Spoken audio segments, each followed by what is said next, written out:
These words are from the Song of Solomon, a song of love. Set me as a seal upon your heart, as a seal upon your arm. For love is strong as death, passion fierce as the grave. Its flashes are flashes of fire, a raging flame. There was no lack of passion in the ancient Hebrews. Life was to be lived fully, here and now. As we grow spiritually, we empower ourselves and others to discover and live according to our true nature, which is love. In giving and receiving the love that we are, we experience joy. Our self-expression is encouraged and appreciated. We step into a new and higher level of consciousness. Our life is a journey of growth and sharing, becoming living demonstrations of God's idea for our lives. Let's take some practical steps to make our dreams come true.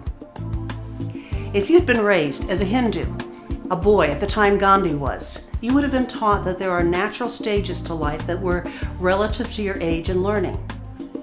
The first 20 years were for your education and developing your skills for work in the world. The second 20 years were to be spent supporting and raising your family. The third 20 years were for the purpose of prayer and spiritual growth. These classifications make perfectly logical sense. Men learned first how to earn a living, then used that ability to continue the human race by raising children, then completed their lives by focusing on spiritual practice and perhaps even benefit the world in some way by the wisdom they discovered and taught. That certainly was the pattern of Gandhi's life. There were two basic assumptions in that culture. In fact, in most cultures at the turn of the 20th century.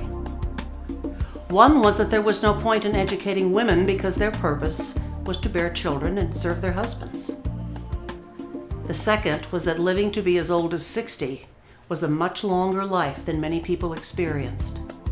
So guidelines didn't exist for the next 20 years or the next. Today, with advances in medicine and nutrition, experts are now talking about an average life expectancy of 110. Average. So looking at the same general guidelines, let's extend them a bit. The first 30 years are for getting educated, the second 30 for supporting and raising a family, the next 30 for spiritual pursuits. That leaves 20 years at the end to figure out what's next or just play around. However, there is a third basic assumption in categorizing life in this way, which is clearly inaccurate.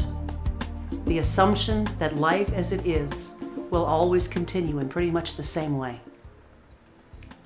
That assumption is the seed of hopelessness and the antithesis of faith. An old and simple unity affirmation is a guide out of the rut of hopelessness. It goes like this. Life is an upward, progressive movement of spirit. We are on a journey, and we have a purpose. We humans often step into the rut of hopelessness and get stuck there, unable to find our faith. The way we do that is called resisting change, clinging to something that seems safe. This earth was born in a blast of flaming gases, and if it weren't for change, constant progressive change, you and I would not be living here today. And what about you and I? What if we had never learned to tie our shoes or feed ourselves or crawl? What if we had so resisted change that we still needed someone else to change our diapers? The changes in the earth and the changes in us have been an upward, progressive movement of spirit that has led to more and more possibilities, more and more life. Change is the very activity of being, doing, and becoming. One truth that comes through loud and clear from the Hindu teaching is that there are life stages and our lives will change from youth to adulthood to old age. Here's the really great news. I often say this. This is the first time in recorded history that humanity is living long enough to actually grow up. And it's even better than that. Midlife is no longer somewhere between 35 and 50. It's possible now to have a 30-year career, retire, and still have an entire adult life ahead of us before we get really old. We can start looking at midlife as beginning in our 60s or older. That means we have lots of time for lots of changing. Isn't that wonderful? I'd like to share a passage with you on midlife from the book Create a Life That Tickles Your Soul by Suzanne Willis-Soglio.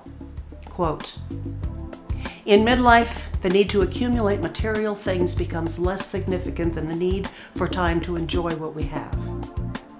The need for the approval of others becomes far less compelling than the need to follow dreams of our own.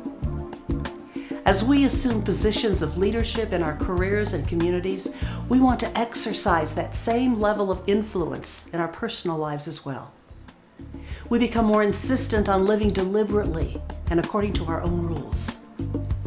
As we begin to lose parents, older siblings, and even peers, we become keenly aware of our own mortality.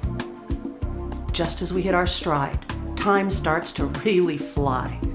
Suddenly, we have an urge to do what we've always wanted to do before it's too late. We want to taste life more fully, connect with others more honestly, and somehow have a hand in making the world a better place. So we set out to reinvent our lives, seeking peace, passion, and purpose." End quote. Peace, passion, and purpose. We are seeking to regain what we were born with and then had trained out of us or forgot as we were growing up. Let me give you a little reminder lesson on the 1960s in middle-class America. Not the part about the hippie generation, rather the part about conventional social expectations. Education for girls was still not necessary, but most of society had recognized that girls who went to college were more likely to marry the really successful guys, the doctors and lawyers and such. If you find a college town movie from the 60s, many of the girls would be wearing suits that Jackie Kennedy or Barbara Bush would have considered socially appropriate for the upper class. I grew up differently. I grew up being told that whatever my life was like, that was God's will for me. And my job was to live that life in humble service, hoping to die free of sin so I could then spend eternity in paradise. Do you know how far away eternity feels to a 10-year-old in Sunday school? And just how much weight will that teaching carry with a 16-year-old in love, or maybe it was in lust for the first time? Of course, it didn't help that the young man was 3 years older, drop-dead gorgeous, and a natural-born smooth talker.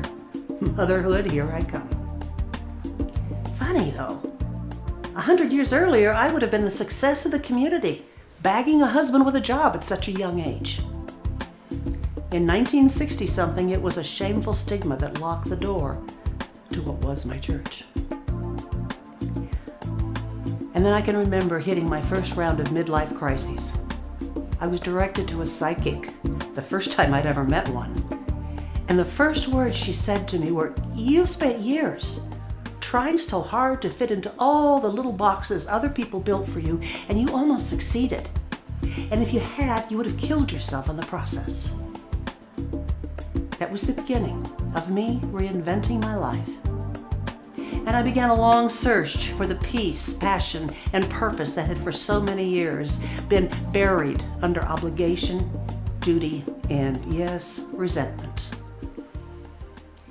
When you give up the song in your own soul in exchange for pleasing others, or for what looks like the easy road to success, resentment becomes a growing cloud that darkens your days and separates you from joy.